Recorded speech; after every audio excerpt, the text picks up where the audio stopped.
पहला प्रदेश बन गया जाएगा।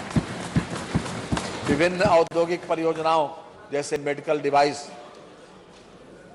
Park, bulk drug park, Dhanvantari health park, Amritsar Kolkata industrial corridor, IIT, GNL greater Noida, film city की स्थापना, mega food park, Trans Ganga city, plastic city, garment park, logistics hub, apparel park, toy park, हस्तशिल्प park, फ्लेटेड फैक्ट्रियां आदि के संबंध में द्रुत गति से कार्रवाई प्रचलित है।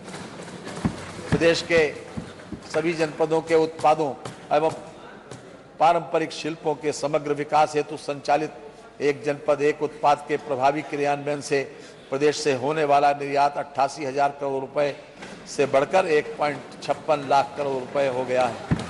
यह हर्ष का विषय है कि उत्तर प्रदेश एक उत्कृष्ट निवेश डेस्टिनेशन के रूप में उभरा है।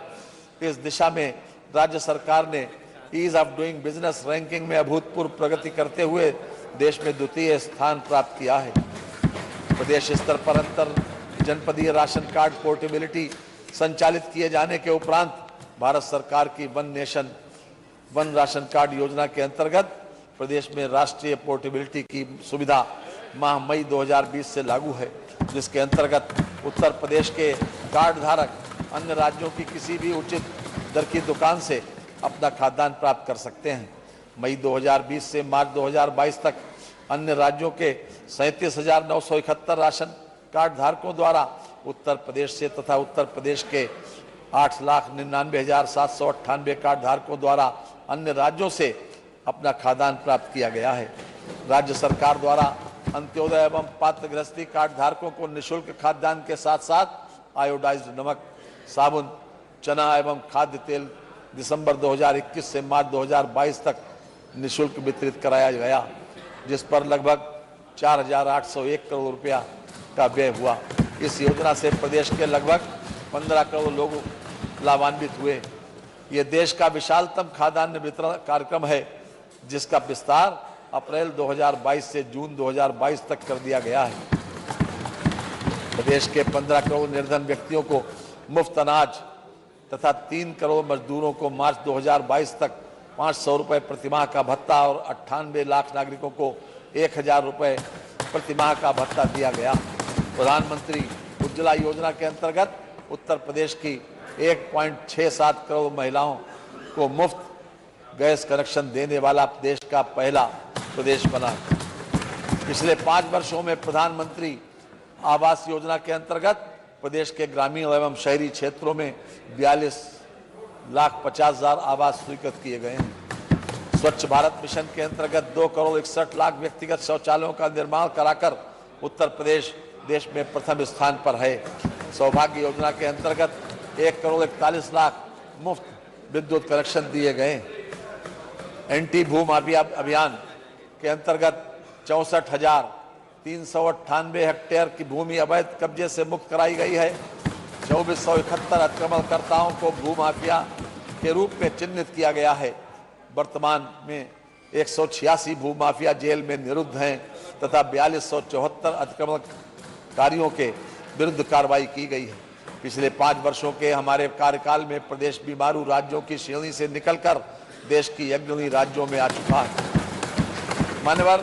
माननीय योगी जी की सरकार ने इस भावना के साथ काम किया है और कर रही है, और तभी हम ये दावा कर सकते हैं कि जब तलक भोर का सूरज नजर नहीं आता, काम मेरा है उजालों की हिफाजत करना, मेरी पीढ़ी को एक चिराग बन के जलना है, जिसका मजहब है अंधेरों से बगावत करना।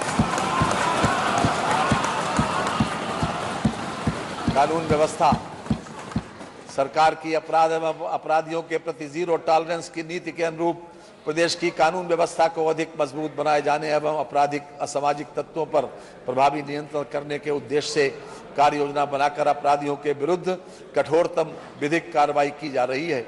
दुर्दांत अपराधियों के विरुद्ध कार्रवाई के दौरान 159 अपराधी मुठभेड़ में मारे गए एवं 3762 घायल हुए।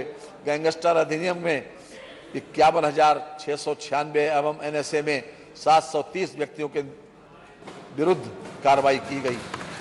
प्रदेश स्तर पर 50 चिन्हित माफिया व इनके गैंग के सदस्यों सहयोगियों के विरुद्ध प्रभावी कार्रवाई कराई जा रही है।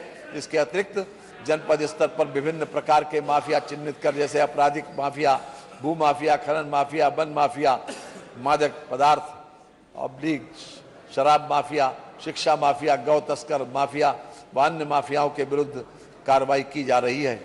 महिलाओं एवं बालिकाओं के साथ घटित होने वाले अपराधों के प्रभावी रोकथाम हेतु मिशन शक्ति अभियान के अंतर्गत उत्तर प्रदेश पुलिस द्वारा अत्यंत प्रभावी कार्रवाई की गई। विधानसभा सामान्य निर्वाचन 2022 के अंतर्गत प्रदेश की 403 विधानसभा सीटों पर चुनाव निर्विघ्न एवं निर्विवाद रूप से सकुशल संपन्न हुए।